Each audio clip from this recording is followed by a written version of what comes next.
Hello out there to all my wonderful Patreon backers. Brian Zane here with your exclusive predictions video for WWE Fastlane 2018 happening this Sunday on the network. Let's dive right into my first prediction for the SmackDown Women's Championship, Charlotte Flair defending against Ruby Riott. You know, this has been a very long-standing feud going on between basically Ruby Riott and the Riott Squad and anyone who's not the Riott Squad. There's been this core of females on SmackDown who are the baby faces basically defending against the Riott Squad for weeks and weeks and weeks.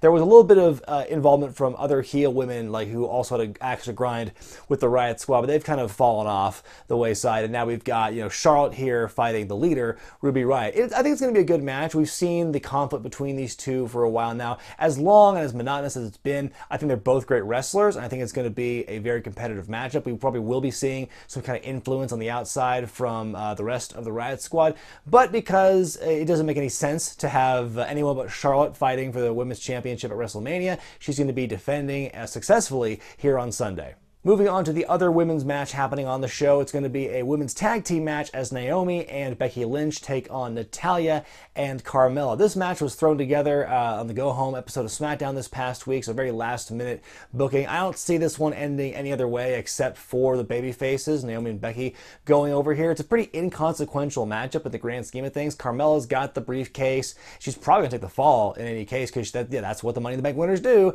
They just lose all the time before they finally cash in. So, yeah, I don't think this match is going to really be an earth-shattering one. I don't think it's going to move a whole lot of storyline because this one, like I said, is kind of thrown together last minute. So, yeah, my prediction is that Becky and Naomi win the day. Let's move on to our other non-title match of the evening, one of only two on the night. It's going to be Shinsuke Nakamura taking on Rusev. Again, this match was also thrown together on the Go Home episode of SmackDown. Very little, if any, build to it at all. There's really only one outcome for this matchup. Shinsuke is going to win. I mean, they're giving him something to do on Fastlane, which I think is right neighborly of them to keep him busy. It's sad because, Rusev has all this momentum with Rusev Day. I wouldn't say he's being buried. There's this kind of misconception out there, oh, he's being buried in punishment for Rusev Day.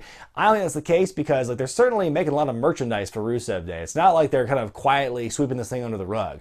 Like, they're getting something out of this, and Rusev's getting something out of this too with the merchandise, his cut of the royalties. So, they're not. I don't think he's being punished for it. I think I'm cautiously optimistic that with Rusev Day, it's going to be a very slow build to something that finally comes through and yes, we're going to reward him now for being over. Although history has shown that isn't always the case, and so that's why I'm being cautiously optimistic. So yeah, but like I said, there's only one way this is going to end. Shinsuke wins. U.S. title on the line as Bobby Roode will defend against Randy Orton. And King, this all started over a top 10 list, and it's a sad state of affairs that this weeks old top 10 list now is still part of the conversation, and still it's a huge plot device for this angle. And they're finally throwing in this thing that Orton's never won the U.S. title before. It's the one belt that's eluded him, so that's why he's fighting for it. But let's be honest here. The build is over this top 10 list, and Orton's mad he wasn't on it or something, or he was ranked low. I forget now. The top 10 is so irrelevant to me now.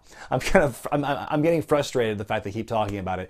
Anyway, I don't think we're going to see a title change hands here. I think Jinder is going to get involved somehow in the finish with this.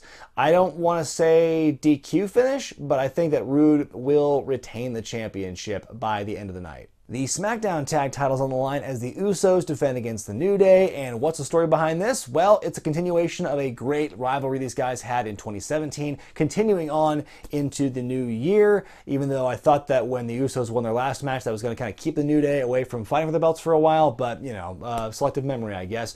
I'm not doubting this is going to be a great match. It probably will be one of the two top matches of the night. If not the top match, I have high hopes for the six-pack challenge in the main, but yeah, this is going to be a very exciting match. I'm kind of on the fence about who's going to win this one. I mean, my gut is saying the Usos will retain because they've been clearly telegraphing this thing with them and the Bludgeon Brothers, because that's the one they've always been kind of crossing paths with, and they smashed the big monitor a couple of weeks ago on SmackDown.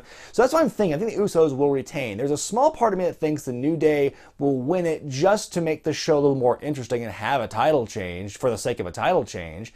Spoiler alert, I don't think AJ's losing the belt in the main event. So I think that just for the sake of variety and excitement, they might have the New Day win, and they'll still incorporate the Bludgeon Brothers and make it like a triple threat tag team something at WrestleMania.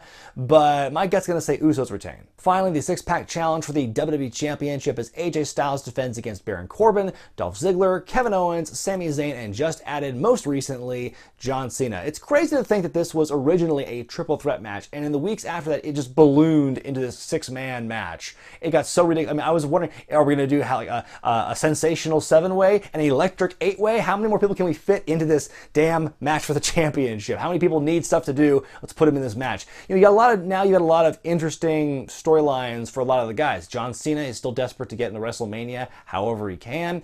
Kevin Owens and Sami Zayn have their friendship that's kind of like now it's being pushed to the brink, like what's going to happen, how is this going to blow off in this matchup here. You've got Dolph, who I think is just there to prove that he's the best, but hey, if he wins the belt on Sundays, he's going to walk out again. Then you got Baron Corbin, just kind of there, just kind of taking up space. And then you've got AJ in the middle of all this, who just wants to go to WrestleMania and fight Shinsuke Nakamura, which I think is going to happen anyway. It's going to be I think it's going to be a really good match. You know, I don't doubt the ability of any of the people in this match. It's going to be really exciting. I think that AJ is going to retain because there's no way in the world they're going to cock up the potential of AJ and Shinsuke in a match for the championship at WrestleMania. There's no way they're going to mess that up. Even, you know, the hypothetical that John Cena brought up on Raw this week of, hey, if I win the championship, we can make it a triple threat. That sounds great on paper, but not for WrestleMania. I'm fine with that any other show of the year except WrestleMania, okay? So let us have this AJ Shinsuke match. Give the smart marks one match they can hold on to, okay? And let everything else they have as many part-timers and celebrities they want. Let's just have AJ and Shinsuke happening at WrestleMania. Let me know what your picks are for Fastlane this Sunday in the comments section below, and I will see you on the other side on the YouTube channel when I release my Fastlane review. I'm Brian Zane, and thank you all so much for your support here on Patreon.